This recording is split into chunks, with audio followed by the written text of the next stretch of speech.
Okay, ordinarily you would see me doing a video outside basically chronicling what it is we got going on today, but it is raining and it has been for what seems like forever and a day. But there's always sunlight later. All right, this is one of those videos just going to tell you right off the bat. People out there are going to accuse me of being self-hating or a racist. Well, the first one I'll just address right now as far as self-hating. Okay, on that score, you're wrong. But as far as being a racist, yeah, I'll own it. And I want to be surrounded by as many racists as possible. I'll get to that in a minute. What I wanted to talk about today is people ask, why aren't there more black farmers? And I guess with this whole Juneteenth and everything else going on, it just gave me, and the rain, of course, gave me the opportunity to kind of speak extemporaneously about the whole matter. Maybe about a couple of things. So if it's disjointed, you'll understand the reasons why. It's not like I'm reading off of a script here, okay? So I came across this article. It's been a while back. And if I remember correctly, it said something in the neighborhood of black farmers get less than $40,000 a year. But white farmers get in excess of $190,000. Okay, I don't know who came up with those numbers, but they're wrong, way wrong. And in fact, it's patently false. No two ways about that. Okay, well, they say that's one reason. Okay, another reason is the overt discrimination that comes from the Department of Agriculture. And I know that once upon a time, especially for commodity farmers, that used to be a thing back in the day. It was legitimate. I know. It happened. But we're beyond that point right now. If anything, you're probably going to get some favoritism if you are, in fact, a person of color. So let's talk about these other problems that exist and why there aren't more black farmers. And like every other problem out there, if I think about it, I'm going to give you plenty of solutions to go along with it. All right, one of the biggest problems is really white people, particularly you woke white people. You think you're doing the right thing, you think you're helping, you think you're doing all the wonderful things in the world, but when you tell a black kid out there that he or she cannot achieve because they're black and other black people telling you this, well, you've already made it nearly impossible for them to do anything more than sweep a floor for the rest of their lives. So you teachers out there, you woke teachers out there, it's not enough for you to tell these kids, oh, hey, little boy, you can be a girl, or girl, you can be a boy. But now you got to go ahead and compound the tragedy by telling these black kids that you can't achieve because so much is stacked against you. Of course, we have those activist organizations out there like Black Lives Matter, which, by the way, I've been to one of their rallies before, and it was all white people, notwithstanding the token black person that was there who honestly was as crazy as a three-headed cat. But I digress. Who else do we have out there? Of course, we got the politicians, the pundits, and the prostitutes, all aligned telling black people how hard it is to do anything worthwhile. Of course, also, you got the race-baiting pimps out there, the Sharptons and the Jacksons and all the others like them, that are also saying, giving 1,001 reasons as to why they can't achieve. And of course, that also extends into farming. You have also, as a little side note, it just occurred to me, I think there's like 4% black people in the UK. I want to see their version of a Jackson and a Sharpton. I wonder if they even have them over there. Once again, I digress. Let's talk about another reason why black people aren't farmers. Maybe it's the rap industry out there. Maybe the entertainment industry. Basically telling these kids, also the sports industry, telling these kids that if you can't be a rapper, if you can't be an entertainer or an actor or something, or if you can't be a football or basketball player, something along that lines, that basically that's the only way to A, stardom, which really doesn't matter, and to, achieving anything worthwhile in terms of money. Well, remember, NFL stands for not for long. Okay, most people go there and they wind up broker than they were before they went in. Okay, so just keep that in mind.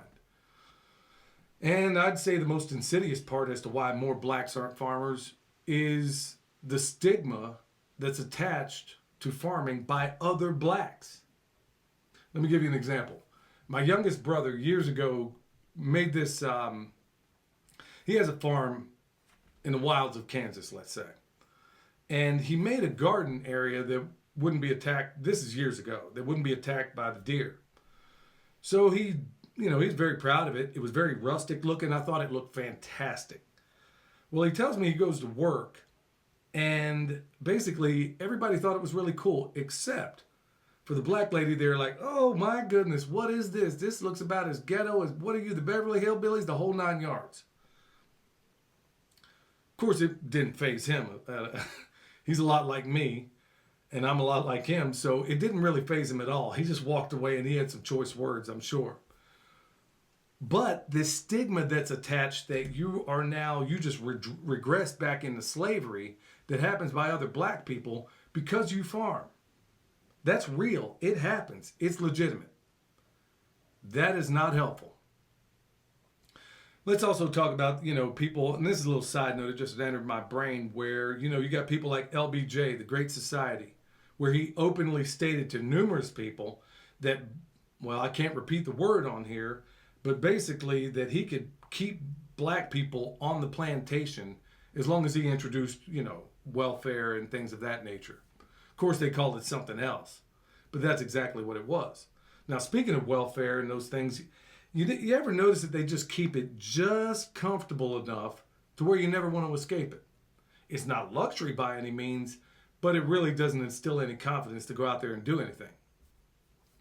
But yeah, the stigma that's imposed by other black people is definitely the worst part of other black people trying to achieve anything in farming. That's a big thing. They think that it brings them right back to slavery, but anything, I will tell you right off the bat, let me just go ahead and cut to the chase on this, is that of all the vocations out there, I don't know of any that gives you a higher degree of freedom than being a farmer, especially a permaculture farmer, especially like the type that I am, where from the time that animal's born until the time it goes in the freezer, we know exactly what to do. Or whether it's growing your stuff out there without any need of any pharmaceuticals or any chemicals that come from the bigs out there. We don't need them. We don't use them. There is nothing that says freedom like deciding what you will and won't put into your mouth based on what you grew. Now, does that sound like slavery to you? But the powers that shouldn't be would have you believe that that's exactly what it is, and especially other black folks.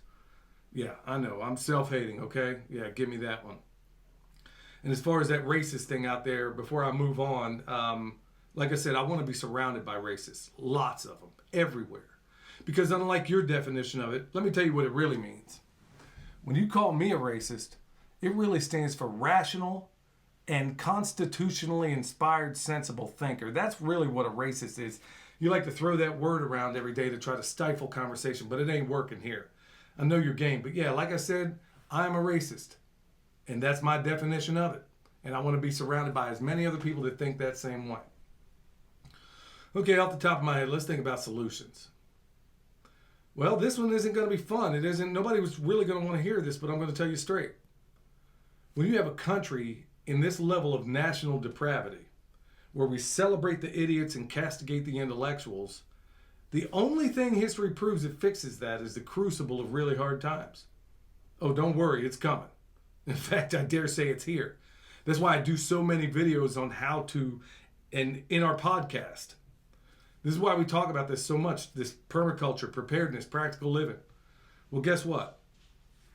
Shoe's about to drop. And so that national depravity will swing the other way given enough time. Like I said, the welfare system, okay, well, that's not helpful, but we're talking about solutions at this point. Well, if the one thing happens, the welfare system will almost certainly be corrected at the same time. So you're going to have people that have solutions outside the box that make sense. Let me talk about something that's almost certainly going to get me called insensitive, and that is the intact family. Now, this covers all spectrums, black, white, Native American, maybe not Asians or Indians. They actually have intact families. What a concept. Until you brothers out there, or dads in particular, you need to be at home, not at the club. And the moms out there, look, I could do an entire thing on you as well. but you're going to have to demonstrate a little bit of, going to have to be less drama in the household. You dig what I'm saying? Yeah. I'll maybe cover that at another time. I know I'm not winning friends here, but I never started this YouTube channel to get friends. Maybe to get allies.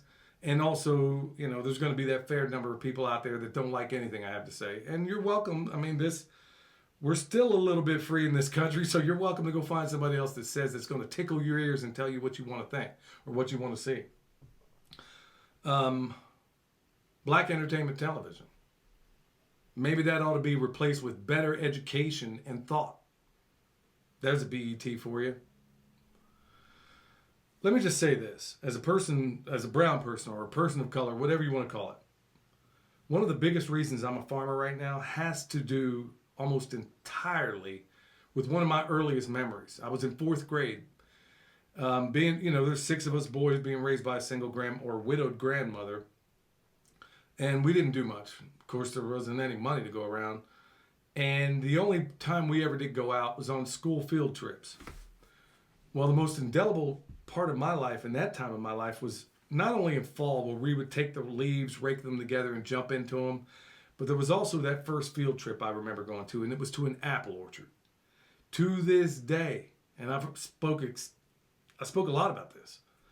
To this day, I still remember what it was like to walk in that building and see all this wood everywhere. I remember smelling the sour apples, letting them give us a little thimble or a little Dixie cup full of apple cider and drinking it right after it's been pressed. I remember that. That, in large part, is why I'm a farmer today, is because of that earliest memory. So for all you parents out there, you black parents, particularly the black moms, maybe instead of sitting down watching BET, you would be better served to take that kid, go out, pick blueberries. It's that time of the year where you could actually do that. Go spend a little bit of time, just a little bit. And don't spend too much time because little kids, they're going to bore with that activity very, very quickly. Ask William. Take them out there, go pick some blueberries. Go pick out a recipe online and make something out of those blueberries, maybe a pie, whatever it is.